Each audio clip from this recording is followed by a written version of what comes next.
Well, he's a voice of the common man. He's a voice of reason. In actual fact, he's a voice for all, is Peter FitzSimons. Lord Peter FitzSimons, the man who single-handedly has turned Australia into a republic, joins us again. Welcome back. G'day, Martin Devlin, and I like to be introduced as my only friend in the world, Peter FitzSimons, the only person that ever calls me occasionally and says, "How are you poor bastard?" Otherwise, my phone would not ring. My phone rings, I pick it up and I say, "Hello, Peter," even though it's in a blocked ID, because he's the only bastard that calls me. I would like to introduce you on the platform here, ladies and gentlemen, as my only friend, Lord Peter FitzSimons. Come on down, Peter. Yeah. Good morning, Martin Devlin. Let's cross now to my favourite country after Australia, New Zealand. Joseph Swali'i has decided to leave the Roosters and take up an extortionate offer from Australian Rugby, 1.6 million. This is an organisation that is bereft, that has no cash. They're prepared to break the bank for this guy. So many things around this issue, Peter. At first, is it a good signing for Australian Rugby? Yes, but your Kiwiness is showing. See, for us, $1.6 million is fair enough. For you as a Kiwi, you put 1.6 million through your translator and it comes out to 10 billion Kiwi pesos. And so it seems like a huge amount. As it is for us, it is a big chunk of change, no doubt about it. The most wonderful thing, though, is the reaction of the rugby league world. The shaking fists, the "how dare you, how could he do that, how could he betray us, what's going to happen next?" I mean, you know that fellow, I think his name's Brandon Smith? Yeah. He's the hooker for the Roosters, and his quotes were just wonderful. He says, "Have we ever done, I'm waiting for the day when league does this to union. Has that ever happened before?" I mean, only for 5 decades and more. Good God, man. And the other thing is, with the greatest respect to rugby league, and I enjoy watching rugby league. And you patronising sod! You patronise. I enjoy watching rugby league. Come on. I do, because I'm often accused of being a rugby league hater, and I'm not. But I love rugby union. But I love watching rugby league. But here's the thing: the game was built. The very foundation stones of the game were built on take the cash, go for the money. That's what I mean, and that's what league players have been doing. You know, at the beginning of the game, no money in rugby union. Let's go to rugby league, and good luck to them. There's no problem with that. But since that time, they've swapped clubs. You know, like with astonishing speed. Now, Joseph Swali'i, I want to get that right, Swali'i, who's a fabulous player. Now he's gone after the cash. How could he not go after the cash? $1.6 million. Jesus wept. It's a pretty hard one to refuse. And when Volandis makes the attack, saying he's gone on double the money for half the work, he's not all wrong. I mean, rugby league, I played 2 games of rugby league in my life and had to go to hospital twice. It is a supremely tough game. And I might also say that in the age of concussion, where we're more aware, people are more aware than ever of the perils of concussion. You look at what those blokes get through at a game of rugby league. I mean, some of the best of them take the ball up 30 times and stop others 30 times and more. The concussive impact for me, I'm not an expert in the difference between rugby union and rugby league concussive impact, but my impression, if in pain, see your doctor. My impression is that the impact in rugby league's got to be a lot worse than rugby union.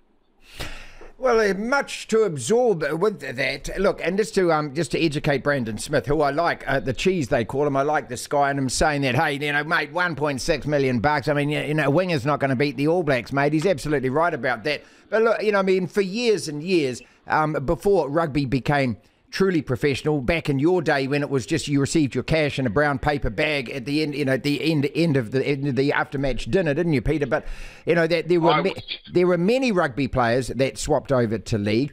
It doesn't happen that much these days. But also, I think, for our generation, we're the older generation, I think that we probably look at it differently. And I'll say that because Gus Gould's comments last night about, oh, see you later, mate, he's gone, he should go now, and all of that. I don't think the young generations care as much, Peter. And I also think that they are actually quite happy with players swapping from one code to the other and back again, like Sonny Bill Williams did, like Brad Thorne did. I mean, these guys are legendary All Blacks. They were legendary rugby league players. When Sonny Bill Williams, I think you probably know better than me. Was it 2007? It was a long while ago, but he basically left in the middle of the night, left Canterbury, and did a run. And I think the first port of call was playing rugby in France. Yeah, Toulon. And it didn't stop for the next 10 years. And at the time that he left, the rugby league denizens absolutely tore him apart, banned him for all time, never see him in rugby league again, he's a traitor.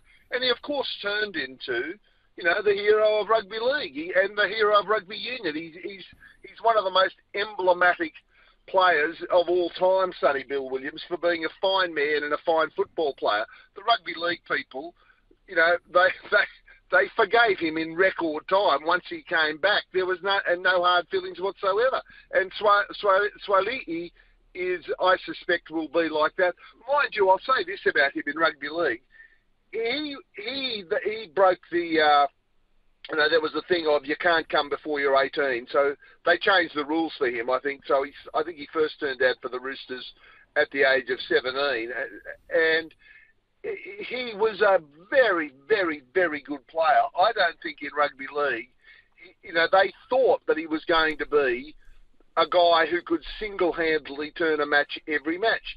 And I don't think he has. I think he's been a wonderful, wonderful, wonderful player, a fantastic player, but I suspect his skills will be better equipped for rugby union anyway.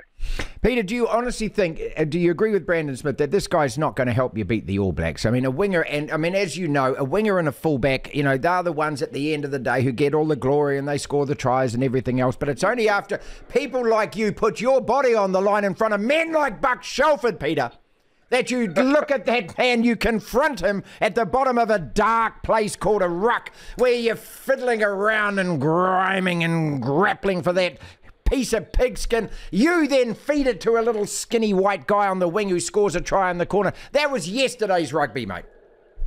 Said Martin Devlin as if he had the first clue of what goes on in the ruck through his binoculars on the other side of the world looking at a TV screen. Thank you. From under the bed. Thank you, Peter. Yes, thank you. I must admit, no, I'm the furthest from that in my life. Look, what amazes me from this side, though, is the griping and the sniping that goes on, and Phil Gould having a crack, and Nick White turning around and saying that, oh, it's better off he's playing with us than the Mungos over there. What's the Mungos, mate? Who are they? I don't know the etymology of Mungos, but it's been around since the 1970s. It's probably... we had a famous journalist called Mungo McCallum, and I think maybe he was a rugby league nut. I'll have to look it up. You don't hear the phrase much anymore. Okay, but Mungos is some kind of derogatory term for leagueies. Is that what I'm saying? Mungos is rugby league, but I'm hoping it doesn't have a horrible origin. But you don't hear it much anymore. Okay. But I may be wrong. But Mungo McCallum was certainly a very, very famous political journalist. He may have been a rugby league nut. That may be it. I'm hoping it's that, not something much worse. All right, finally, just Super Rugby. Are you impressed? I mean, you guys have won a couple of games even. I mean, you've got a team there that's in the top 5 in the competition, so you must be delighted, eh? Yes. Look, the big disappointment is New South Wales, and because New South Wales has got coached by Darren Coleman, who about a year ago you would have said he's the next Wallaby coach bar one, like bar after Eddie Jones, because he was so highly regarded with every team he'd ever been a part of. But New South Wales, there was a quote from him yesterday. He said, we weathered the storm very well. Well, hang on, mate. With the greatest respect, you've won one game out of 5. If weathering the storm is winning 1 out of 5, God help me, what does not weathering the storm look like? It doesn't look good. So that's been a disappointment. But yes, there are signs of life. And the difference this year is I hate to say this because I like Dave Rennie, but the truth of Eddie Jones coming on board, people lean forward, people are interested. What's going to happen now? And he's a mile a minute with a quote. He turns up to lunches, charity. He beats the drum for rugby. Beyond whatever Eddie Jones will do for the team, mediatically already there's 30 more bolts in Australian rugby than there was previously, which still doesn't take us up to 240 bolts, but it gets us up to 160 bolts. We're batting a bit above 50%, if you get my drift. I'm making my numbers up as I go along. Sure. But there's more interest. It'll have to be backed up by performance of the Wallabies, but hopefully we'll get there.